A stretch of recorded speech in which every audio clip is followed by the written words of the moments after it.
Hey everyone, this is the Bearded Zeno, and continuing our Batman v Superman prep that we're going to do here, we're going to review The Dark Knight, second part of the Dark Knight trilogy. And whereas I gave Batman Begins a 7, oh boy, this is just going to seem like another, drop in the bucket for these type of reviews for this film, but I think this film's a masterpiece. It is not a 10 out of 10 though. I will get to my problems with this film. I made a video about this actually a long time ago. Barely anybody's seen it, but for the most part, I think this is a fantastic film. I think it's a masterpiece. Of course, Heath Ledger is a Joker. That's what everybody talks about in this film. Oh my god. It is the definitive Joker. I think Jared Leto is going to be really good. I hate the tattoos. I fucking hate the tattoos. They're terrible. But his performance seems like it's going to be pretty freaking good from the trailers.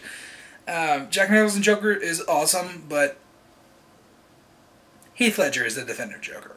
Just bar none. Aaron Eckhart in this film is also really good as Two-Face, although that ties into what I don't like about the film. We'll get to that a little bit. Maggie Gyllenhaal, no. Gotta do the governor no from Walking Dead. No. But yeah, I don't like her. She was a terrible replacement for her, what was her name? It's the chick that Tom Cruise went crazy over. I can't remember, but she was Rachel! Yeah, that's so funny. But yeah, I generally like this film a lot, especially Gordon. Commissioner Gordon, or Lieutenant Gordon, as he was for half this film, fantastic.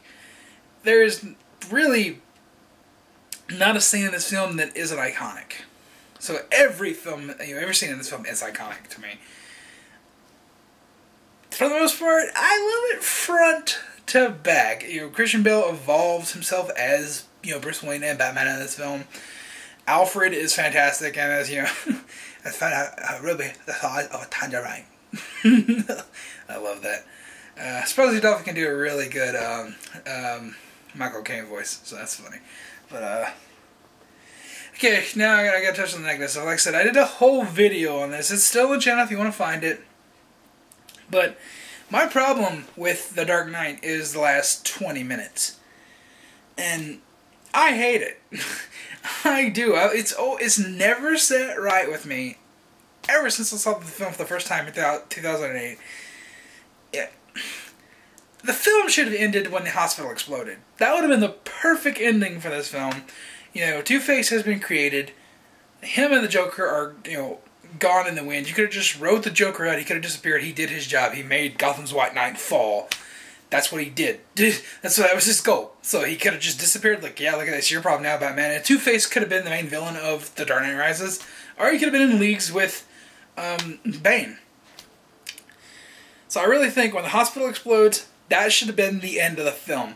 The last 20 minutes or so, completely unnecessary. I don't understand Gordon's motives whatsoever. It goes completely against his character. It's just completely off the rails. The ferry scene is a good character moment for those people. It's like, oh, look, they care about humanity. But it just goes on way too long. It's the last, like I said, 20 minutes or so. It could be like 30 minutes, honestly. I don't know. But that whole scene, anything that takes place after the hospital explodes, unnecessary. Completely unnecessary. And that's really where they wrote themselves into a corner for The Dark Knight Rises, and that's one thing I wish they could have just did. Nope, last 20 minutes, gone. Forget it. We can just write the Joker out since Heath Ledger unfortunately passed away. Two-Face can be a main villain. We don't have to waste Two-Face in this film, which is, that's what I hate. It's like, yeah, this great actor.